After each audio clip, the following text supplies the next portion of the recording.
चाल है। हाय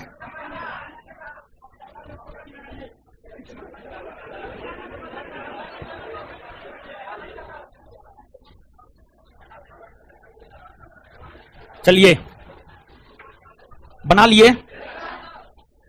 आइए क्वेश्चन के आंसर को जानते हैं।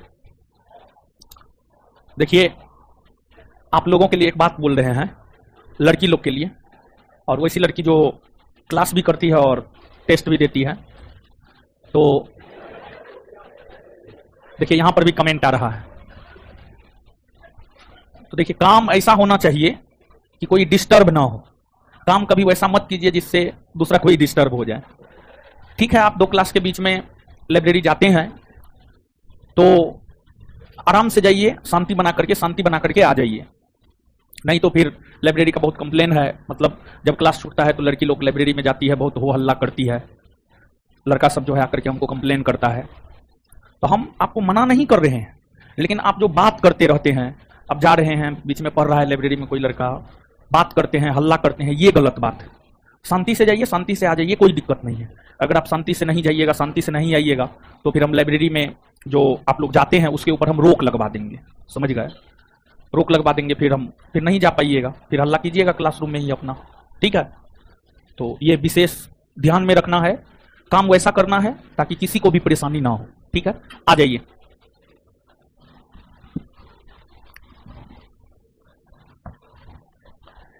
तो पहला क्वेश्चन है, आ जाइए।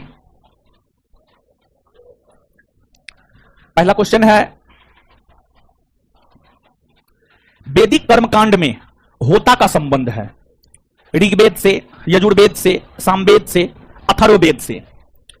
देखिए आप सब लोग जानते हैं कि जो विश्व का सबसे प्राचीनतम धर्म है सनातन धर्म या वैदिक धर्म, और वैदिक धर्म का मूल आधार है वेद, और वेदों की कुल संख्या है 4, ऋग्वेद, यजुर्वेद, सामवेद और अथर्ववेद।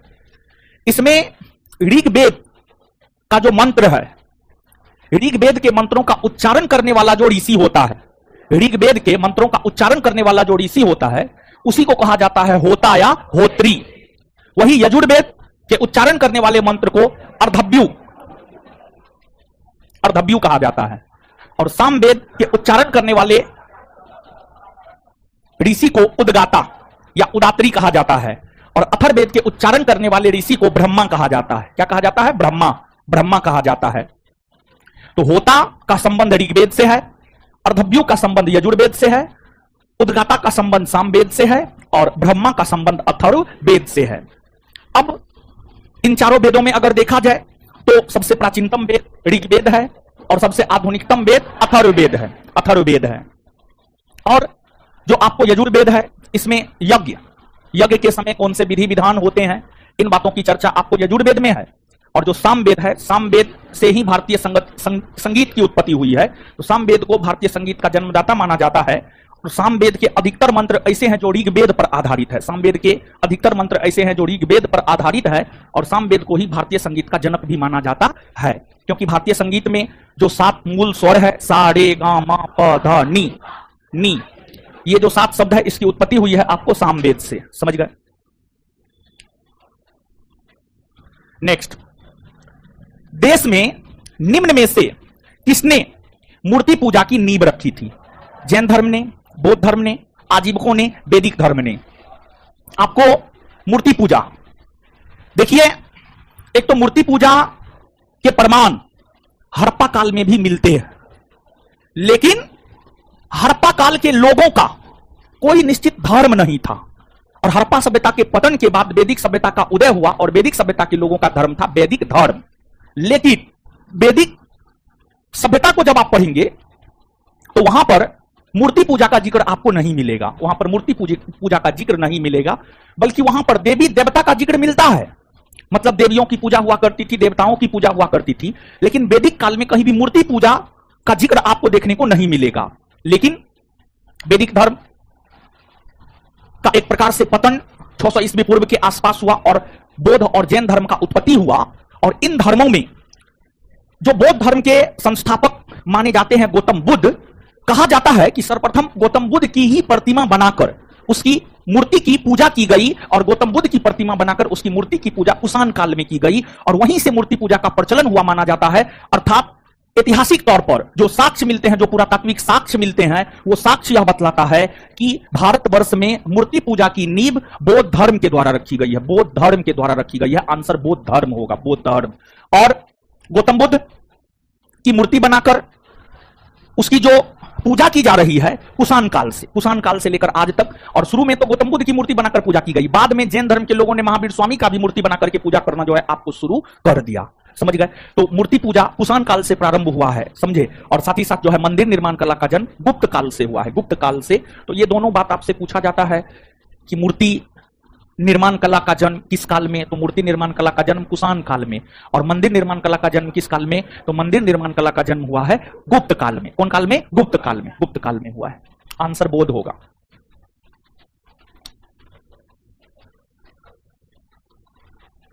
चंद्रगुप्त मौर्य ने सेल्यूकस को किस वर्ष में पराजित किया था? देखिए ध्यान दीजिएगा, आपको जो है सेल्यूकस निकेटर, सिकंदर भारत पर आक्रमण किया था। सिकंदर जो भारत पर आक्रमण किया था, सिकंदर का ही मुख्य सेनापति था सेल्यूकस निकेटर। सिकंदर जब भारत से जाने लगा था तो भारत में विदित क्षेत्र सिकंदर ने सेल्यूकस निकेटर को दिया था। और सिकंदर के निधन होने के बाद सेल्यूकस निकेटर यह प्रयास में जुट गए, सिकंदर के निधन के बाद सेल्यूकस निकेटर इस प्रयास में जुट गए कि जिन जिन क्षेत्रों को सिकंदर जीता था उस पर अधिकार सेल्यूकस निकेटर भी करना चाहता था। भारत में सिकंदर द्वारा जीते गए क्षेत्रों पर सेल्यूकस निकेटर अधिकार करना चाहता था। उसी को लेकर चंद्रगुप्त मौर्य और सेल्यूकस निकेटर के बीच 305 ईस्वी पूर्व में युद्ध हुआ। और दोनों के बीच जो 305 ईस्वी पूर्व में युद्ध हुआ, इस युद्ध में चंद्रगुप्त मौर्य की जीत हुई, सेल्यूकस निकेटर की हार हुई। और दोनों के बीच समझौता हुआ। और जब दोनों के बीच समझौता हुआ तो इस समझौता के तहत सेल्यूकस निकेटर ने अपनी पुत्री का विवाह चंद्रगुप्त मौर्य से करवाया। और सेल्यूकस निकेटर ने दहेज स्वरूप काबुल, कंधार, हेरात और मकरान, काबुल, कंधार, हेरात और मकरान का क्षेत्र जो है चंद्रगुप्त मौर्य को दिया। और सेल्यूकस निकेटर ने ही अपने राजदूत के तौर पर मेगास्थनीज को चंद्रगुप्त मौर्य के दरबार में भेजा। और सेल्यूकस निकेटर का राजदूत बनकर ही मेगास्थनीज चंद्रगुप्त मौर्य के दरबार में आया, जिन्होंने इंडिका नामक ग्रंथ की रचना की है, जिस इंडिका से हमें मौर्यकालीन प्रशासन और मौर्य काल के विषय में जानकारी प्राप्त होता है। अर्थात इस प्रश्न का सही उत्तर हो जाएगा 305 ईस्वी पूर्व। मौर्यों के बाद दक्षिण भारत में सबसे प्रभावशाली राज्य था। मौर्यों के बाद दक्षिण भारत में सबसे प्रभावशाली तरीका से शासन करने वाला राजवंश सातवाहन वंश था। और सातवाहन वंश का शासन आंध्र प्रदेश और कर्नाटक के क्षेत्र में था। और सातवाहनों के विषय में कहा जाता है कि उत्तर भारत और दक्षिण भारत के बीच सेतु के तौर पर काम किया था। मतलब उत्तर भारत को दक्षिण भारत से जोड़कर रखने का काम सातवाहनों ने किया था। और सातवाहन वंश की स्थापना सिमुक ने किया था। और सातवाहन वंश के सबसे महान शासक थे गौतमीपुत्र सातकर्णी। और सातवाहनों की राजधानी प्रतिष्ठान या पैठन हुआ करती थी। और सातवाहन का अर्थ होता है वैसे राजवंश जिसका वाहन सिंह हो। सातवाहन का अर्थ होता है वैसे शासक या वैसे राजवंश या वैसे वंश के शासक जिसका वाहन सिंह हो, वही सातवाहन कहलाया। और सातवाहन शासकों की अगर बात करें तो सातवाहन शासक शुरू में मौर्यों के अधीन अधिकारी के तौर पर काम किया। यानी सातवाहन वंश के शासक जो है मौर्यों के सामंत थे। जैसे गुप्त शासक की अगर हम लोग बात करें तो गुप्त शासक कुषाणों के सामंत थे। ये सब प्रश्न आपसे पूछा जाता है कि गुप्त शासक किसके सामंत थे? कुषाणों के सामंत थे। अर्थात शुरुआती गुप्त शासक कुषाणों के अधीन अधिकारी के तौर पर काम किया था। उसी प्रकार से जो शुरुआती सातवाहन वंश के शासक थे वे मौर्यों के सामंत थे, वे मौर्यों के अधीन रहकर के अधिकारी के तौर पर काम किया था। आंसर हो जाएगा सातवाहन। कला की गंधार शैली निम्न समय में फली फूली। यानी गंधार कला शैली किस कालखंड में गंधार कला शैली का विकास हुआ है? किस कालखंड में गंधार कला शैली का विकास हुआ है? तो जो गंधार कला शैली है इसका विकास कुषाण काल में हुआ है। कौन काल में? कुषाण काल में। गंधार कला शैली का विकास जो है आपको कुषाण काल में हुआ है। क्या हुआ हीरो?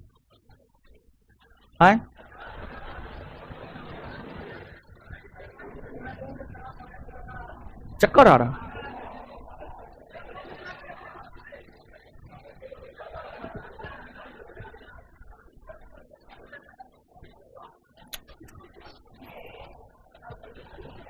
चलिए, कला की गंधार शैली का जन्म किसके समय हुआ था? कुषाणों के समय। किसके समय? कुषाणों के समय। देखिए गंधार कला शैली की बात करेंगे तो भारतीय और यूनानी,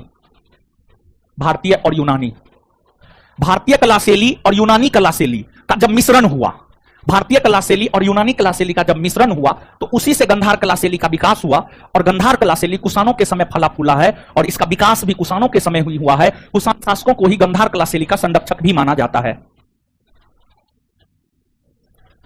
भारत और चीन के अतिरिक्त निम्नलिखित में से कौन से समूह में दिए गए देश म्यांमार की सीमा बढ़ती है? देखिए क्वेश्चन के लैंग्वेज को थोड़ा टफ किया गया है। क्वेश्चन सीधा और आसान भाषा में कहे तो क्या पूछ रहा है पता है? क्वेश्चन ये कह रहा है कि कौन कौन ऐसा देश है जो म्यांमार के साथ सीमा बनाती है, कौन कौन ऐसा देश है जो म्यांमार के साथ सीमा बनाती है। आइए मानचित्र, यहां पे म्यांमार का स्पेशलिस्ट लगाना चाहिए। चलिए, मानचित्र को तो हमको बड़ो नहीं करने होता है।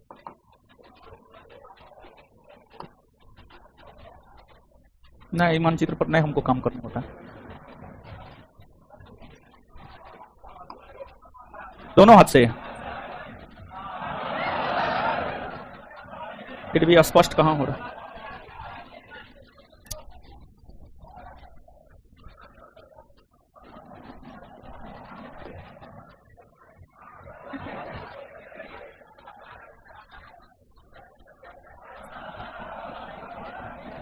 हल्ला मत कीजिए। देखिए म्यांमार, भारत के पूर्व में इधर आपको म्यांमार है, म्यांमार, ये आपको म्यांमार की सीमा है। म्यांमार को अगर आप देखेंगे तो म्यांमार उत्तर में चीन के साथ सीमा बना रहा है, चीन के साथ सीमा बना रहा है। फिर म्यांमार पश्चिम में आइएगा तो भारत के साथ सीमा बना रहा है, भारत के साथ सीमा बना रहा है। आप सब लोग जानते हैं, गौर से सुनिए। देखिए प्रश्न देने के पीछे एक उद्देश्य था। क्या उद्देश्य था हम आगे बता रहे हैं। म्यांमार के साथ भारत 1643 किलोमीटर की सीमा बनाती है, 1643, 1, 6, 4, 3। और म्यांमार के साथ 4 भारतीय राज्य सीमा बनाती है, अरुणाचल प्रदेश, नागालैंड, मणिपुर, मिजोरम। ठीक है, मणिपुर और मिजोरम। ठीक है।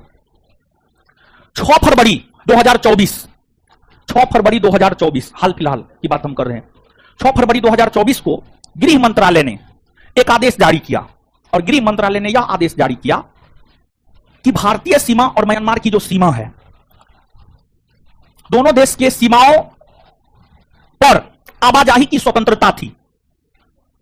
मतलब भारत के लोग म्यांमार जा सकते हैं, म्यांमार के लोग भारत आ सकते हैं। और यह स्वतंत्रता 2018 ईस्वी से थी। 2018 ईस्वी से म्यांमार की सीमा पर मुक्त आवाजाही, 2018 ईस्वी से म्यांमार की सीमा पर मुक्त आवाजाही की स्वतंत्रता थी। केंद्रीय गृह मंत्रालय ने इसे समाप्त कर दिया, केंद्रीय गृह मंत्रालय ने इसे समाप्त कर दिया। और केंद्रीय गृह मंत्रालय ने यह आदेश जारी किया कि भारत और म्यांमार की सीमा पर जो पिछले 2018 ईस्वी से मुक्त आवाजाही की सुविधा है, इसे हम समाप्त कर रहे हैं। 6 फरवरी 2024 को केंद्रीय गृह मंत्रालय के द्वारा यह आदेश जारी किया गया। तो करंट के संदर्भ में आपसे यह प्रश्न पूछा जा सकता है, हाल ही के दिनों में भारत और किस देश के बीच मुक्त आवाजाही की व्यवस्था को समाप्त कर दिया गया है? तो आंसर हो जाएगा म्यांमार। करंट के संदर्भ में यह बात है। अब देखिए म्यांमार चीन के साथ सीमा बनाती है, भारत के साथ बनाती है। साथ ही साथ म्यांमार की अगर हम लोग बात करें तो बांग्लादेश के साथ भी यह सीमा साझा करती है, बांग्लादेश के साथ भी यह सीमा साझा करती है। और पूरब में आएंगे तो इधर लाओस और थाईलैंड, यानी कुल मिलाकर के म्यांमार, चीन 1, भारत 2, बांग्लादेश 3, थाईलैंड 4 और लाओस 5। ये 5 देशों के साथ जो है आपको म्यांमार सीमा बनाती है। यहां पर म्यांमार का मानचित्र लगाना चाहिए क्लियर कट वे में, लेकिन लगाया नहीं है, और इसी वजह से क्लियर कट वे में आपको पता भी नहीं चल रहा है। लेकिन आप मान करके चलिए म्यांमार जो है उत्तर में चीन, फिर पूरब में भारत और बांग्लादेश, पश्चिम में भारत और बांग्लादेश, और पूरब में लाओस और थाईलैंड के साथ जो म्यांमार आपको सीमा बनाती है। और म्यांमार एक ऐसा देश है जिसके साथ भारत जलीय सीमा भी बनाती है और भारत स्थलीय सीमा भी बनाती है। आंसर क्या होगा?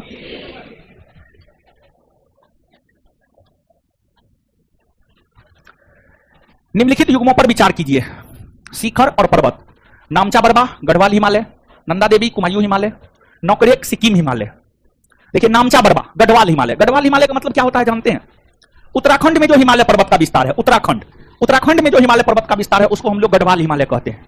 क्या गढ़वाल हिमालय में जो है आपको नामचा बरवा पर्वत है? नहीं, नामचा बरवा पर्वत गढ़वाल हिमालय में नहीं है, बल्कि नामचा बरवा पर्वत जो है तिब्बत हिमालय में है, तिब्बती क्षेत्र में है। और तिब्बती क्षेत्र में जो हिमालय है उसे तिब्बत हिमालय कहते हैं। तो नामचा बरवा पर्वत गढ़वाल हिमालय में नहीं है, बल्कि तिब्बत हिमालय में है।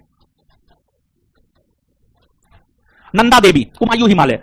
देखिए हिमालय को प्रादेशिक तौर पर 4 भागों में बांटा गया है, पंजाब हिमालय, कुमायूं हिमालय, नेपाल हिमालय और असम हिमालय।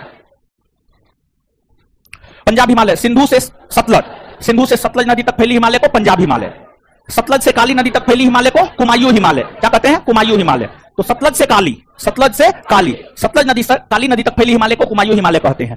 और उत्तराखंड में जो हिमालय पर्वत का विस्तार है उसको हम लोग कुमायूं हिमालय भी कहते हैं। क्या कहते हैं? कुमायूं हिमालय भी। और कुमायूं हिमालय के अंतर्गत उत्तराखंड में नंदा देवी पर्वत चोटी है, जो कि उत्तराखंड की सबसे ऊंची पर्वत चोटी भी है, जो कि उत्तराखंड की सबसे ऊंची पर्वत चोटी भी है।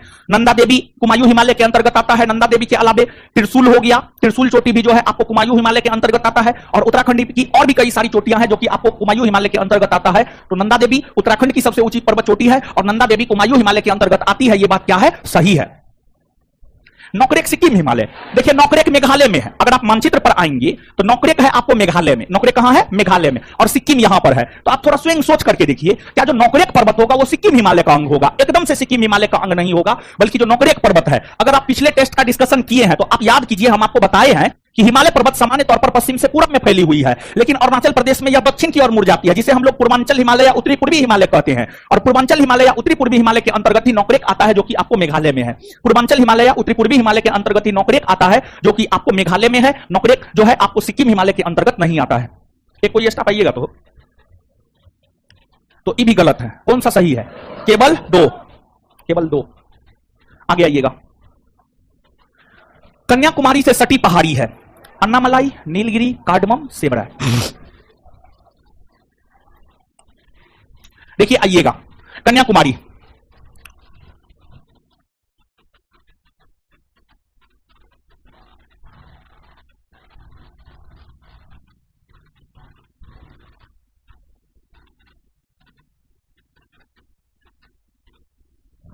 चलिए आइएगा।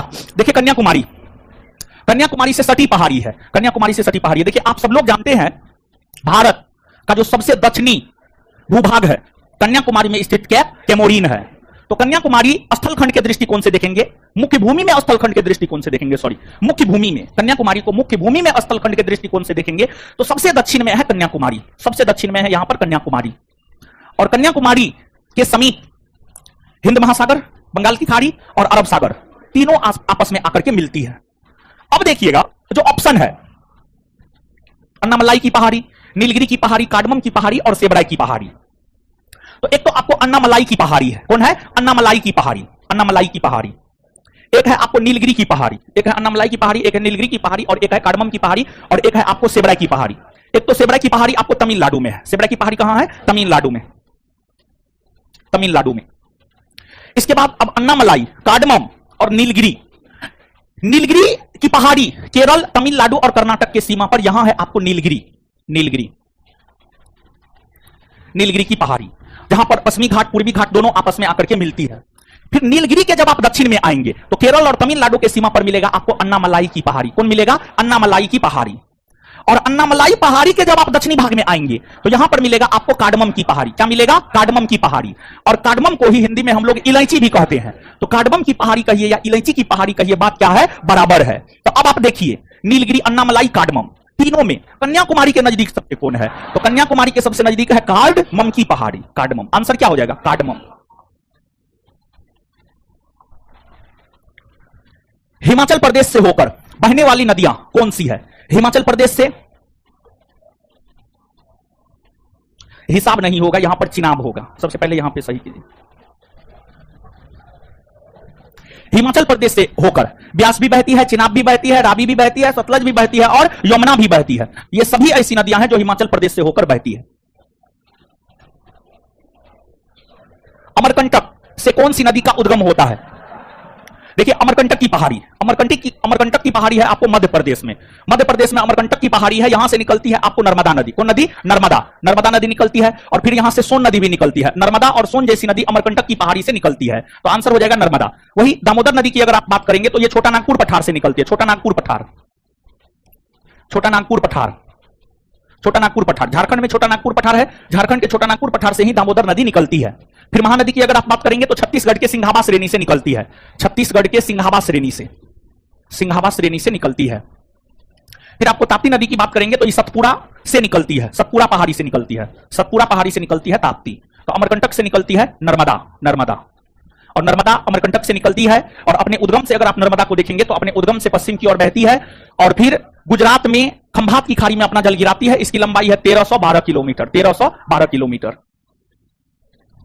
केंद्र सरकार और राज्य सरकार को प्राधिकार प्राप्त होता है। देखिए, एक बात आप सीधा जानिए, भारत के भीतर किसी को भी, केंद्र सरकार हो, राज्य सरकार हो, राष्ट्रपति हो, प्रधानमंत्री हो, लोकसभा हो, राज्यसभा हो, किसी को भी भारत के भीतर जो अधिकार मिलता है, किसी को भी जो अधिकार मिला है वह मिला है भारत के संविधान से। किसे मिला है? भारत के संविधान से। तो केंद्र सरकार और राज्य सरकार को भी जो अधिकार मिला है वह भारत के संविधान से मिला है। किससे मिला? भारत के संविधान से। तो केंद्र सरकार और राज्य सरकार को प्राधिकार प्राप्त हुआ है भारतीय संविधान से। भारतीय संविधान में किस अनुच्छेद में वयस्क मताधिकार को मान्यता दी गई है? देखिए, ध्यान दीजिएगा, निर्वाचन व्यवस्था में सुधार को लेकर कई सारी कमिटियां गठित की गई है। उसमें एक तारकुंडे समिति है और तारकुंडे समिति का संबंध निर्वाचन से है, चुनाव से है, चुनाव सुधार से है। तारकुंडे समिति का संबंध चुनाव सुधार से है और तारकुंडे समिति ने ही यह सिफारिश किया था कि मतदान की आयु को 21 वर्ष से घटाकर 18 वर्ष कर दिया जाए और वर्तमान में मतदान की आयु 21 वर्ष के बजाय 18 वर्ष है। देखिए, यहां पर सुनिएगा, जब हमारा संविधान लागू हुआ था तो हमारे संविधान में वयस्क मताधिकार का मतलब होता है, हमारा संविधान जब लागू हुआ था 1950 में, उस समय वयस्क मताधिकार का मतलब होता था 21 वर्ष या उससे अधिक उम्र का व्यक्ति। लेकिन तारकुंडे कमेटी ने यह सिफारिश किया कि मतदान की आयु को 21 वर्ष से घटाकर 18 वर्ष कर दिया जाए और तारकुंडे समिति की सिफारिश पर ही और प्रधानमंत्री राजीव गांधी जब बोफोर्स घोटाला में फंसे थे तो प्रधानमंत्री राजीव गांधी युवाओं के बीच बहुत लोकप्रिय थे। तो प्रधानमंत्री राजीव गांधी अपनी सत्ता बचाने के लिए, और युवा तो उनसे प्रेरित थे ही, अब बुद्धिजीवी वर्ग का लोग समझता है बोफोर्स घोटाला क्या है, युवा को उतना घोटाला से कोई मतलब थोड़े है, कोई मतलब उस समय नहीं हुआ करता था। तो प्रधानमंत्री राजीव गांधी को यह लगा कि अगर हम मतदान की आयु को कम कर देंगे तो फिर से हम सत्ता पर काबिज हो जाएंगे। तो इन वजहों से प्रधानमंत्री राजीव गांधी की सरकार के द्वारा ही 61वां संविधान संशोधन के तहत मतदान की आयु को 21 वर्ष से घटाकर 18 वर्ष कर दिया गया और 61वां संविधान संशोधन आया था 1988 में और यह लागू हुआ है 1989 से। आया था 1988 में और यह लागू हुआ है 1989 से। तो वर्तमान में भारत में वयस्क मताधिकार का मतलब होता है 18 वर्ष या उससे अधिक उम्र का कोई व्यक्ति है जिनका नाम मतदाता सूची में है, वह लोकसभा, विधानसभा, मुखिया जैसे चुनाव में जाकर के मतदान कर सकता है। वर्तमान में वयस्क मताधिकार का मतलब यही होता है। अगर आपका उम्र 18 वर्ष या उससे अधिक है, भारत की मतदाता सूची में आपका नाम है, तो आप चुनाव में जाकर के मतदान कर सकते हैं। तो वयस्क मताधिकार का मतलब होता है, और मतदान कर हम लोगों का संवैधानिक अधिकार है। भारतीय संविधान के अनुच्छेद 326 को पढ़िए। भारतीय संविधान का अनुच्छेद 326 यह कहता है कि लोकसभा और विधानसभा के चुनाव में जो सदस्य चुने जाएंगे वह वयस्क मताधिकार के आधार पर चुने जाएंगे। तो मतदान करना हमारा संवैधानिक अधिकार है और संविधान का अनुच्छेद 326 हमें मतदान करने का अधिकार दिया है। संविधान का अनुच्छेद 326 हमें मतदान करने का अधिकार दिया है। तो आंसर हो जाएगा अनुच्छेद 326। और देखिए अनुच्छेद 324। अनुच्छेद 324 जानते बहुत बदनाम है और बहुत बार पूछा गया है। अनुच्छेद 324 की अगर आप बात करेंगे तो अनुच्छेद 324 यह कहता है भारत का एक निर्वाचन आयोग होगा। भारत का एक निर्वाचन आयोग होगा और जो भारत का निर्वाचन आयोग होता है वो निर्वाचन करवाता है, अर्थात चुनाव करवाता है। जानते हैं, मुंह आ गया है, समझे? नहीं, जर्दा वाला तो नहीं खाते हैं, जर्दा वर्दा नहीं डलवाए हैं वो।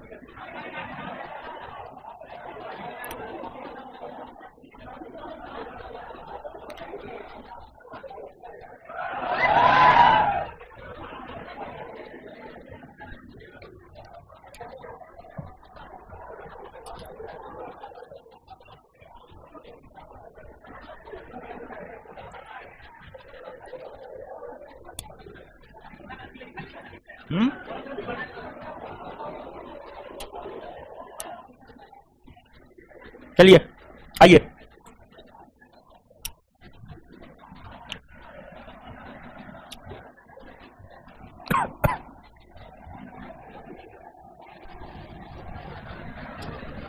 निम्नलिखित में से कौन सा युग्म सही सुमेलित नहीं है? मतलब कौन गलत है? सार्वजनिक स्वास्थ्य एवं स्वच्छता राज्य सूची का विषय सही है। जनगणना संघ सूची का विषय सही है। राज्यसभा में सीटों का बंटवारा द्वितीय अनुसूची नहीं, राज्यसभा में सीटों का बंटवारा है चौथी अनुसूची। चौथी अनुसूची। द्वितीय अनुसूची में क्या है जानते हैं? जानते होंगे, भारत के जितने भी पदाधिकारी हैं उनका जो वेतन भत्ता होता है, वेतन भत्ता, विभिन्न पदाधिकारियों के वेतन भत्ता द्वितीय अनुसूची में। दल बदल 10वीं सही है। आंसर हो जाएगा सी। निम्नलिखित घटनाओं पर विचार कीजिए तथा इन्हें सही कालानुक्रम में व्यवस्थित कीजिए। सबसे पहले से लेकर आखिरी गतिविधि तक। प्रारूप समिति का गठन 29 अगस्त 1947 को प्रारूप समिति का गठन हुआ है और आप सब लोग जानते हैं कि प्रारूप समिति का गठन डॉक्टर भीमराव अंबेडकर की अध्यक्षता में हुआ था। प्रारूप समिति में टोटल 7 सदस्य थे, समझ गए। भारतीय संविधान को अंगीकृत और अधिनियमित किया गया। देखिए, भारतीय संविधान के प्रस्तावना को पढ़िए। प्रस्तावना को पढ़िएगा तो प्रस्तावना से आपको यह जानकारी मिलेगा कि भारतीय संविधान को कब अंगीकृत और अधिनियमित किया गया है। तो भारतीय संविधान को जो है 26 नवंबर 1949 को अंगीकृत और अधिनियमित किया गया है, ठीक है। इसके बाद भारतीय संविधान के प्रवृत्त होने की तिथि, मतलब भारतीय संविधान को लागू कब किया गया है, तो आप सब लोग जानते हैं भारत का संविधान लागू हुआ है 26 जनवरी 1950। और 26 जनवरी को ही हमारा संविधान क्यों लागू किया गया? 26 जनवरी को ही इसलिए लागू किया गया है क्योंकि भारत ने अपना पहला स्वाधीनता दिवस 26 जनवरी को 1930 में मनाया था। 26 जनवरी को 1930 में मनाया था। इसी वजह से संविधान सभा की प्रथम बैठक हुई है 9 दिसंबर 1946। सबसे पहले से लिख रखी, सबसे पहले 4, उसके बाद 1, उसके बाद 2, उसके बाद 4 1 2 3। आंसर ए होगा ना। आगे, भारतीय विधान पालिका प्रथम बार द्विसदनीय बनाई गई है। भारतीय विधान पालिका पहली बार द्विसदनीय 1919 के भारत शासन अधिनियम के तहत बनाई गई है, जिसमें एक राज्य परिषद और दूसरा केंद्रीय विधान सभा। आजादी के बाद राज्य परिषद ही राज्यसभा कहलाया और केंद्रीय विधानसभा लोकसभा कहलाया। अब देखिएगा यहां पर तो दिया है भारतीय विधान पालिका प्रथम बार द्विसदनीय बनाई गई है। अगर यहीं पर प्रश्न यह रहता कि राज्यों में पहली बार द्विसदनीय विधायिका कब बनाई गई, तब इस प्रश्न का उत्तर हो जाता 1935। क्या हो जाता? 1935। भारत शासन अधिनियम 1935। अरे देखते ना, संसद का 2 सदन है, एगो लोकसभा और एगो, तो ये कहां से आया है? 1919 के भारत शासन अधिनियम से। फिर राज्य में एगो विधानसभा है और एगो विधान परिषद है, ये कहां से आया है? 1935 के भारत शासन अधिनियम से आया है। वही बात कह रहा है, किताबी भाषा में है, ठीक है। आंसर हो जाएगा सी। किस सुल्तान के काल में खालसा भूमि अधिक पैमाने में विकसित हुई? खालसा भूमि का क्या होता है, मतलब जानते हैं? सरकारी भूमि। और अलाउद्दीन खिलजी की अगर आप बात करेंगे तो वो सैनिकों को नगद वेतन देना शुरू कर दिया और उनसे भूमि छीन लिया और उसको खालसा भूमि में तब्दील कर दिया।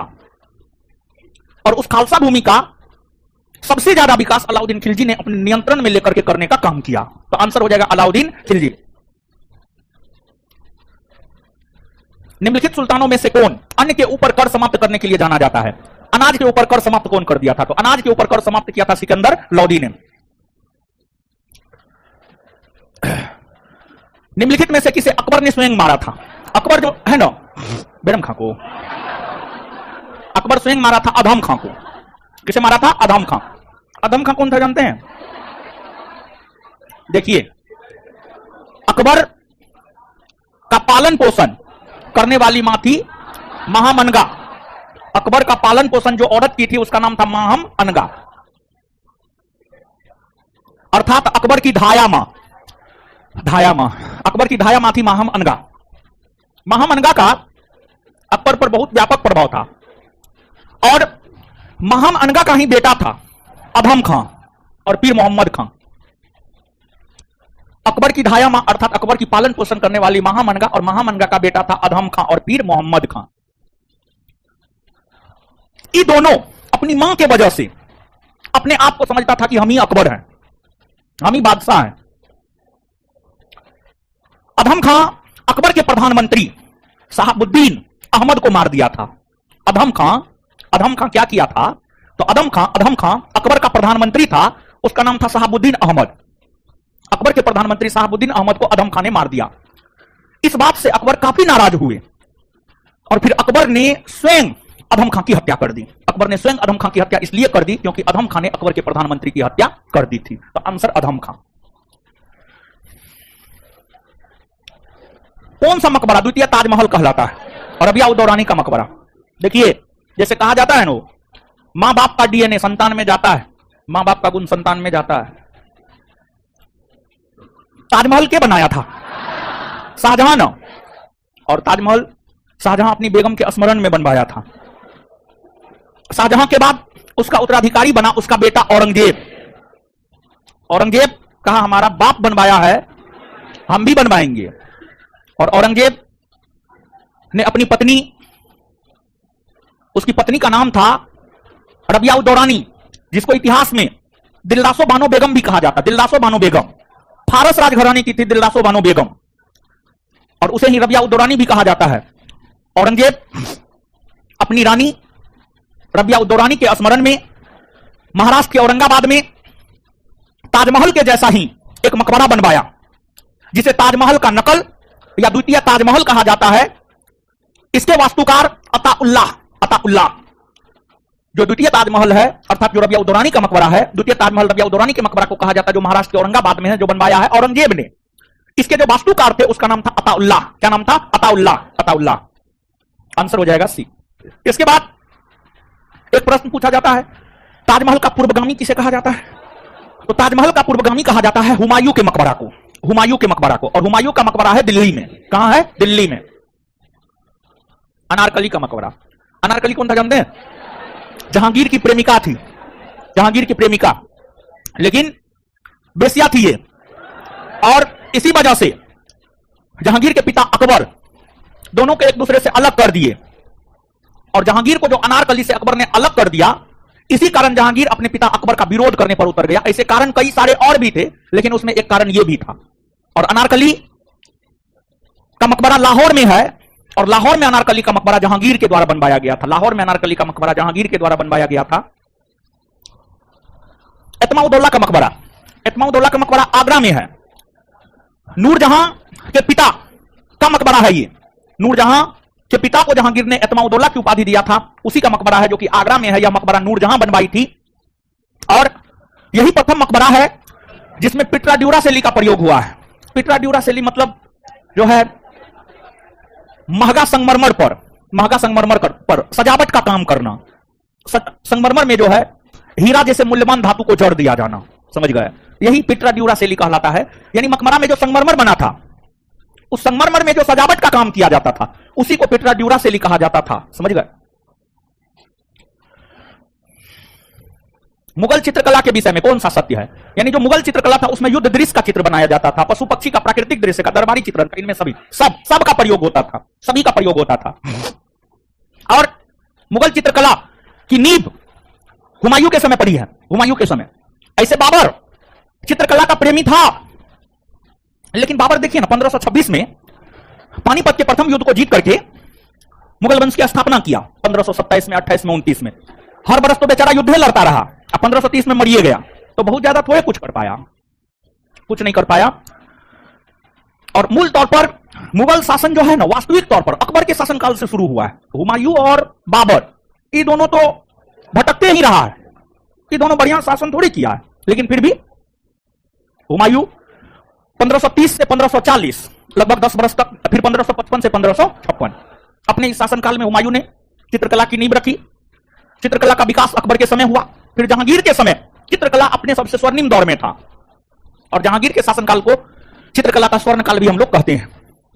और मुगल चित्रकला में सब चीज का प्रयोग होता था, मतलब सब प्रकार के चित्र बनाए जाते थे, युद्ध, पशु पक्षी, दरबारी चित्रण सब। ग्रीन मफलर संबंधित है। ग्रीन मफलर का संबंध है ध्वनि प्रदूषण से। देखिए इसमें होता क्या है, रिहायशी इलाका में या सघन इलाका में, मतलब रिहायशी इलाका मतलब जहां पर बड़े बड़े लोग रहते हैं, रिहायशी इलाका का मतलब जहां पर बड़े बड़े लोग रहते हैं, अफसर सब रहता है। बोरिंग रोड में जाइए ना, चिड़ियाघर साइड देखिए, चिड़ियाघर के बगल में इस साइड में देखिएगा सब ऑफिसर सब रहता है, और उसके घर के आसपास देखिएगा बाहर में जो है पेड़ सब लगा हुआ रहेगा और क्रमबद्ध तरीका से लगा हुआ रहेगा। मुसल्लपुर हाट तो पहले गांव था, यहां पर पहले लोग बताता है, यहाँ का हम तो नहीं देखे हैं, समझे, लोग बताता है नाव चलता था इस एरिया में, समझे, खेती उती होता था। यहीं के हैं आप? तो आपको कैसे पता? हमको पता नहीं। अभी भी तो ये गांव है, व्यवस्थित ढंग से थोड़े बसा हुआ है, नहीं बसा हुआ है। देखिए सुनिए, रिहायशी इलाका में और सघन इलाका में प्रदूषण की रोकथाम हेतु क्रमबद्ध तरीका से जो नीम का वृक्ष, अशोक का वृक्ष लगाए जाते हैं ताकि ये वृक्ष ध्वनि को आम मानव तक पहुंचने से रोके या ध्वनि को फिल्टर करके आम मानव तक पहुंचाए। इसी को ग्रीन मफलर योजना कहा जाता है। यानी रिहायशी इलाका में, सघन इलाका में जो पेड़ पौधा लगाया जाता है ना ध्वनि प्रदूषण को कम करने के लिए, उसी को कहा जाता है ग्रीन मफलर। तो ग्रीन मफलर का संबंध है ध्वनि प्रदूषण से। उर्वरक के अत्यधिक प्रयोग से होता है मृदा प्रदूषण, एकदम होता है, जल प्रदूषण एकदम होता है, सब होता है। वायु संरक्षण एवं प्रदूषण नियंत्रण अधिनियम किस वर्ष बना है? 1981 में। क्योटो प्रोटोकॉल निम्न में किससे संबंधित है? देखिए, इस प्रोटोकॉल पर हस्ताक्षर जापान के क्योटो में 1997 में हुआ था और यह प्रभावी हुआ है 2005 से। और इस प्रोटोकॉल का मुख्य उद्देश्य है ग्रीन हाउस गैस के उत्सर्जन को कम करना। ग्रीन हाउस गैस के उत्सर्जन को कम करना, इसका संबंध ग्रीन हाउस गैस से है। निम्न में से किसमें ओजोन की सर्वाधिक सांद्रता मिलती है? आपको समताप मंडल में मिलती है। समताप मंडल, समताप मंडल की ऊंचाई धरातल से 50 किलोमीटर तक मानी जाती है और उसी में 10 किलोमीटर से 35 किलोमीटर के बीच में ओजोन की सर्वाधिक सांद्रता मिलती है समताप मंडल में। और समताप मंडल को ही अंग्रेजी में स्ट्रेटोस्फीयर कहते हैं। आंसर हो जाएगा सी। स्वेच्छा से किया गया यह समझौता स्वेच्छा से समाप्त किया जा सकता। पंडित नेहरू का उपर्युक्त कथन निम्नलिखित में से किसे इंगित करता है? देखिए, आजादी के बाद 15 अगस्त 1947 के बाद भारत मई 1949 में राष्ट्रमंडल की सदस्यता ग्रहण किया। राष्ट्रमंडल की सदस्यता ग्रहण किया। अब कहिएगा राष्ट्रमंडल क्या है? राष्ट्रमंडल वैसे देशों का एक समूह है जो देश कभी ब्रिटेन का उपनिवेश रहा है, वैसे देश जो कभी भी ब्रिटेन का उपनिवेश रहा है, उन देशों के समूहों को ही हम लोग कहते हैं राष्ट्रमंडल। वे देश जो कभी भी ब्रिटेन का उपनिवेश रहा है, उन देशों के समूहों को ही कहते हैं हम लोग राष्ट्रमंडल। भारत भी ब्रिटेन का उपनिवेश रहा है, तो भारत भी राष्ट्रमंडल की सदस्यता लिया मई 1949 में। जब मई 1949 में भारत राष्ट्रमंडल की सदस्यता लिया, तो भारत के लोगों को आशंका होने लगा कि कहीं फिर से ना भारत गुलाम हो जाए ब्रिटेन का। तो भारत फिर से ब्रिटेन का गुलाम नहीं हो जाए, भारत फिर से ब्रिटेन का गुलाम नहीं हो जाए, यह आशंका भारत के लोगों को होने लगी। और जब यह आशंका भारत के लोगों को होने लगी, तो भारत के प्रथम प्रधानमंत्री पंडित जवाहरलाल नेहरू इस आशंका को दूर करने के लिए ही कि राष्ट्रमंडल की सदस्यता स्वेच्छा से ली गई है और इसका परित्याग हम कभी भी कर सकते हैं, तो राष्ट्रमंडल की सदस्यता लेने के संदर्भ में यह स्टेटमेंट पंडित जवाहरलाल नेहरू के द्वारा जो है दिया गया था। और इस बात को स्पष्ट करने के लिए दिया गया था कि नहीं, इस सदस्यता के लेने मात्र से भारत फिर से ब्रिटेन का गुलाम नहीं हो जाएगा। आंसर हो जाएगा ए। अंतरराष्ट्रीय श्रम संगठन की स्थापना किस वर्ष हुई है? अंतरराष्ट्रीय श्रम संगठन की स्थापना हुई है वर्ष 1919 में और इसका मुख्यालय है स्विट्जरलैंड के जेनेवा में। श्रमिक अर्थात मजदूर, वैश्विक स्तर पर मजदूरों की स्थिति को सुदृढ़ता प्रदान किया जा सके, इसी को लेकर के अंतरराष्ट्रीय श्रम संगठन की स्थापना की गई है। किसने कहा था कि राष्ट्रपति का आपातकालीन अधिकार संविधान के साथ धोखा है? के एम नाम्बियार ने कहा था। भारतीय संविधान के निम्नलिखित अनुच्छेदों में से किसके व्यवहार में क्रियान्वयन कभी नहीं हुआ है? मतलब भारतीय संविधान का कौन ऐसा अनुच्छेद है जो आज तक कभी लागू नहीं हुआ है? अनुच्छेद 360। अनुच्छेद 360 में क्या है? अनुच्छेद 360 में है वित्तीय आपात। क्या आज तक कभी वित्तीय आपात लागू हुआ है? नहीं हुआ है। आंसर हो जाएगा बी। अनुच्छेद 60, इसमें है राष्ट्रपति का शपथ ग्रहण। राजेंद्र प्रसाद से लेकर के द्रौपदी मुर्मू तक हर राष्ट्रपति के द्वारा शपथ लिया गया। जब भी राष्ट्रपति के द्वारा शपथ लिया जाता है तो अनुच्छेद 60 का प्रयोग होता है। अनुच्छेद 60 का प्रयोग हुआ है। 352 राष्ट्रीय आपात 3 बार हुआ है। इसका प्रयोग 1962, 1971 और 1975। अनुच्छेद 356 राष्ट्रपति शासन, इसका प्रयोग तो पूरे भारतवर्ष में 100 से अधिक बार हुआ है। बिहार में भी 8 बार हुआ है, पहली बार 1968 में और लास्ट बार 2005 में, तो इसका भी हुआ है। निम्नलिखित में से कौन सा एक युग्म सही सुमेलित नहीं है? मतलब कौन एक गलत है? अंतर्राज्यीय पानी के झगड़ों में केंद्रीय संसद के अधिनिर्णय की शक्ति भारतीय संविधान का अनुच्छेद 262 सही है। अंतर्राज्यीय जल विवाद अधिनियम 1956 सही है। नदी बोर्ड एक्ट 1970 नहीं। नदी बोर्ड एक्ट पारित हुआ है 1956 में। राष्ट्रीय जल नीति 1987 सही है। आंसर हो जाएगा सी। नदी बोर्ड एक्ट 1970 नहीं बल्कि 1956। निम्नलिखित युग्मों में से कौन सा एक सही सुमेलित नहीं है? मतलब कौन सा एक गलत है? संपादक, लेखक, अखबार या पत्रिका, प्रकाशन। वंदे मातरम अरविंद घोष सही है। गोपाल कृष्ण गोखले सत्याग्रह नहीं, सत्याग्रह गोपाल कृष्ण गोखले की रचना नहीं है, बल्कि सत्याग्रह महात्मा गांधी की रचना है। एनी बेसेंट न्यू इंडिया सही है, यंग इंडिया महात्मा गांधी सही है। Answer B. किसने यह लिखा था? भारत की मुक्ति महात्मा गांधी के नेतृत्व में नहीं होगी। देखिए, सुभाष चंद्र बोस की एक रचना है the Indian struggle. Subhash Chandra Bose ने अपनी रचना द इंडियन स्ट्रगल में, सुभाष चंद्र बोस ने अपनी रचना द इंडियन स्ट्रगल में यह बात लिखा है कि भारत की मुक्ति महात्मा गांधी के नेतृत्व में नहीं होगी। ऐसा उन्होंने क्यों लिखा है? देखिए, गांधी जी का जो काम करने का तरीका था वो काफी, एक प्रकार से कहिए तो स्ट्रेट फॉरवर्ड वाली नीति नहीं थी, बल्कि मध्यस्थता वाली नीति गांधी जी अपनाते थे। तो इसी वजह से सुभाष चंद्र बोस को लग रहा था ना, देश को गांधी जी के नेतृत्व में आजादी मिलने वाला नहीं है। लेकिन 1940 के बाद गांधी जी में एक अलग प्रकार का स्फूर्ति आ गया था 1940 के बाद। और 1940 के बाद तो सुभाष चंद्र बोस देश से बाहर ही निकल गए। अगर 1940 के बाद सुभाष चंद्र बोस महात्मा गांधी को देखते तब इस प्रकार की बात नहीं कहते। लेकिन सुभाष चंद्र बोस गांधी जी को 1940 से तक देखे हैं। 1940 तक थोड़ा लचर पचर थे गांधी जी, लेकिन 1940 के बाद गांधी जी देश की आजादी के लिए जो है, गांधी जी भी स्टेट फॉरवर्ड की नीति अपनाए थे। और तब ना जाकर के भारत छोड़ो आंदोलन में हिंसा का समर्थन करते हुए जो है, भारत छोड़ो आंदोलन में गांधी जी हिंसा का समर्थन किया। पढ़िए जाकर के किताब, समझ गए, हिंसा का समर्थन किया है गांधी जी, समझे। तो सुभाष चंद्र बोस बोले थे अपनी रचना इंडियन स्ट्रगल में, निम्नलिखित में से किसने रविन्द्रनाथ टैगोर को महान प्रहरी कहा था? रविन्द्रनाथ टैगोर को महान प्रहरी कौन कह सकता? महात्मा गांधी। महात्मा गांधी कहे थे। भारतीय राष्ट्रीय कांग्रेस का एकमात्र अधिवेशन जिसको महात्मा गांधी द्वारा संबोधित किया गया था, कहां हुआ था? बेलगांव में, वर्ष 1924 में, कर्नाटक में है ये। निम्नलिखित में से किसने महात्मा गांधी को, गांधी के आंदोलन को राजनीतिक फिरौती कहा था? गांधी जी के आंदोलन को राजनीतिक फिरौती कहा था लॉर्ड लिन लिथगो। लॉर्ड लिन लिथगो, देखिए लॉर्ड लिन लिथगो का जो शासनकाल है 1936 से 1943, इस बीच में महात्मा गांधी 1940 में व्यक्तिगत सत्याग्रह आंदोलन, 1942 में भारत छोड़ो आंदोलन, इनके शासनकाल के समय गांधी जी काफी सक्रिय ढंग से अलग अलग सत्याग्रह और आंदोलन काफी जोशीला तरीका से किया। उसी से प्रभावित होकर जो है लॉर्ड लिन लिथगो ने गांधी जी के आंदोलन को राजनीतिक फिरौती कहा। भारत में मिट्टी बचाओ आंदोलन कहां से प्रारंभ हुआ है? भारत में मिट्टी बचाओ आंदोलन मृदा संरक्षण को बढ़ावा देने को लेकर के मध्य प्रदेश के होशंगाबाद से 1977 से शुरू हुआ है। 1977 अंतर्राष्ट्रीय टाइगर दिवस मनाया जाता है, अंतर्राष्ट्रीय बाघ दिवस 29 जुलाई को मनाया जाता है। जिसके लिए चुनार प्रसिद्ध है वह है, देखिए चुनार है उत्तर प्रदेश में, और उत्तर प्रदेश में जो चुनार है यह सीमेंट उद्योग के लिए प्रसिद्ध है। सीमेंट उद्योग। किस स्थान पर लौह इस्पात का उद्योग नहीं है? झरिया। झरिया झारखंड में है, कोयला खनन के लिए प्रसिद्ध है, यहां पर लौह इस्पात उद्योग नहीं है। जमशेदपुर, यहां पर लौह इस्पात उद्योग है। TISCO, Tata iron and steel company कहां है? जमशेदपुर में है, तो टिस्को में तो लौह इस्पात संयंत्र है, ये है। दुर्गापुर और भिलाई, दुर्गापुर वेस्ट बंगाल में है। द्वितीय पंचवर्षीय योजना के दौरान ब्रिटेन के सहयोग से यहां पर लौह इस्पात संयंत्र की स्थापना की गई है। भिलाई छत्तीसगढ़ में है, यहां पर भी लौह इस्पात संयंत्र है, और यहां पर जर्मनी के सहयोग से लौह इस्पात संयंत्र की, जर्मनी के सहयोग से कहां? हाँ, जर्मनी के सहयोग से राउरकेला और रूस के सहयोग से भिलाई छत्तीसगढ़।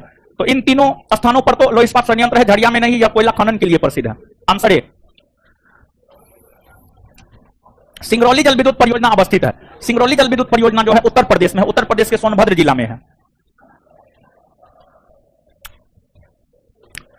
निम्नलिखित में से किसको लोकसभा और राज्यसभा दोनों के निर्वाचनों में मतदान का अधिकार है? मतलब कौन ऐसे लोग हैं जो लोकसभा में भी, लोकसभा के चुनाव में भी मतदान कर सकता है और राज्यसभा के चुनाव में भी मतदान कर सकता है?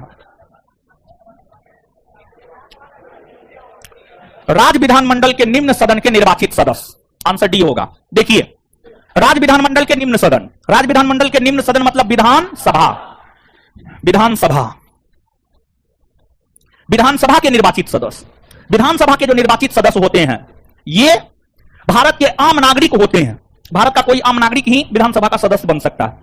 ये आम नागरिक होने के नाते लोकसभा के चुनाव में मतदान कर सकता है, लोकसभा के चुनाव में मतदान कर सकता है।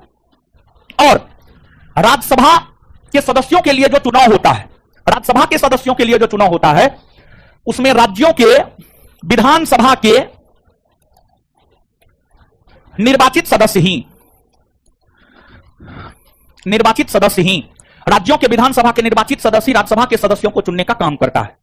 जैसे मनोज झा राजद के तरफ से राज्यसभा का सदस्य बना है, उसको कौन चुना होगा? बिहार राज्य के विधानसभा के राजद के तरफ से जो निर्वाचित सदस्य होगा वही चुना होगा। समझ गए? तो विधानसभा के सदस्य आम नागरिक होने के नाते लोकसभा के चुनाव में भी भाग लेता है और राज्यसभा के सदस्यों को चुनने का काम तो विधानसभा के निर्वाचित सदस्य ही करते हैं। तो मतलब राज्य विधानमंडल के निम्न सदन के निर्वाचित सदस्य लोकसभा और राज्यसभा दोनों के चुनाव में भाग लेता है। आंसर होगा डी। और बिट्टू सर आ गए हैं, ठीक है, उनका जो मिल लिया आ गए हैं, टेस्ट होगा, मतलब हम ये बताना चाह रहे हैं कल आपका टेस्ट है, यही बतलाना चाह रहे थे। निम्नलिखित में से कौन सा शब्द या शब्दावली भारत के संविधान में उल्लिखित नहीं है? बजट। बजट संवैधानिक शब्द नहीं है। बजट के जगह वार्षिक वित्तीय विवरण शब्द आया है और इसकी चर्चा है अनुच्छेद 112 में। विनियोग विधेयक की चर्चा 114 में। भारत की संचित निधि अनुच्छेद 266 में। तो ये सब संवैधानिक शब्द है, बजट संवैधानिक शब्द नहीं है। वार्षिक वित्तीय विवरण को ही बोलचाल की भाषा में बजट कहते हैं। भारतीय संविधान की व्याख्या करने का अंतिम अधिकार किसे प्राप्त है? सर्वोच्च न्यायालय को। देश के किसी भी न्यायालय में चल रहे वाद को अन्यत्र भेजने का अधिकार किसके पास है? मतलब किसी भी न्यायालय में कोई केस चल रहा है, जैसे पटना हाईकोर्ट में कोई केस चल रहा है, उसको पटना हाईकोर्ट से हटा करके दिल्ली हाईकोर्ट भेजने का अधिकार किसे है? या दिल्ली हाईकोर्ट में कोई केस चल रहा है तो उसे दिल्ली हाईकोर्ट से हटा करके मुंबई हाईकोर्ट भेजने का अधिकार किसे है? जैसे बिल्किस बानो केस मामला की सुनवाई गुजरात हाईकोर्ट में हो रहा था, लेकिन उसको गुजरात हाईकोर्ट से स्थानांतरित करके मुंबई हाईकोर्ट भेज दिया गया। तो मतलब किसी भी कोर्ट में कोई केस चल रहा है उसको एक कोर्ट से हटाकर दूसरे कोर्ट में कौन भेज सकता है? यह भेजने का अधिकार होता है सर्वोच्च न्यायालय को। भारतीय संविधान के अनुच्छेद 139 भारतीय संविधान के अनुच्छेद 139 को पढ़िएगा तो उसी में इस बात का जिक्र है कि सर्वोच्च न्यायालय किसी न्यायालय में हो रहे किसी वाद को एक न्यायालय से दूसरे न्यायालय में स्थानांतरित कर सकता है। आंसर हो जाएगा सर्वोच्च न्यायालय। सूरत विभाजन का नेतृत्व किया था। देखिए आप सब लोग जानते हैं कांग्रेस में पहली बार फूट 1907 में सूरत में हो रहे वार्षिक अधिवेशन के दौरान हुआ था और कांग्रेस स्पष्ट तौर पर दो भाग गरम दल और नरम दल में बट गया था। इस सूरत विभाजन का नेतृत्व कांग्रेस के उग्रवादी विचारधारा के नेता बाल गंगाधर तिलक ने किया था। बाल गंगाधर तिलक। किस वर्ष भारतीय विश्वविद्यालय अधिनियम पारित हुआ? लॉर्ड कर्जन के समय 1904 में भारतीय विश्वविद्यालय अधिनियम पारित हुआ। लॉर्ड कर्जन द्वारा वर्ष 1905 में किया गया बंगाल विभाजन किस वर्ष रद्द हुआ? बंगाल विभाजन 1911 में रद्द हुआ लॉर्ड हार्डिंग के समय। लॉर्ड हार्डिंग द्वितीय होगा। लॉर्ड हार्डिंग द्वितीय के समय जो है आपको बंगाल विभाजन 1911 में रद्द हुआ तृतीय दिल्ली दरबार के तहत। भारत में प्रथम 3 विश्वविद्यालय की स्थापना किस वर्ष हुई थी? देखिए आप सब लोग जानते हैं एगो वुड डिस्पैच आया है 1854 में। वुड डिस्पैच जो 1854 में आया है, वुड डिस्पैच के सिफारिश पर ही लंदन विश्वविद्यालय के तर्ज पर भारत में कलकत्ता, मद्रास, मुंबई में विश्वविद्यालय की स्थापना सर्वप्रथम 1857 में हुई। निम्नलिखित अंग्रेजों में से कौन था जिसने सर्वप्रथम भगवत गीता का अंग्रेजी में अनुवाद किया? भगवत गीता का अंग्रेजी में अनुवाद किया था चार्ल्स विल्किंसन ने। बनारस हिंदू विश्वविद्यालय का शिलान्यास किसने किया? बनारस हिंदू विश्वविद्यालय का शिलान्यास 4 फरवरी 1916 को लॉर्ड हार्डिंग ने किया था और इस विश्वविद्यालय के शिलान्यास के बाद 5 तारीख से लेकर के 5 फरवरी से 8 फरवरी 1916 ईस्वी तक जो है एक संगोष्ठी हुआ था बुद्धिजीवियों का और उस संगोष्ठी में महात्मा गांधी भाग लिए थे और महात्मा गांधी अपना पहला जन भाषण दिए थे इसी विश्वविद्यालय के शिलान्यास के अवसर पर। आंसर हो जाएगा सी। धन्यवाद सभी लोगों का, मिलते हैं अगले क्लास में।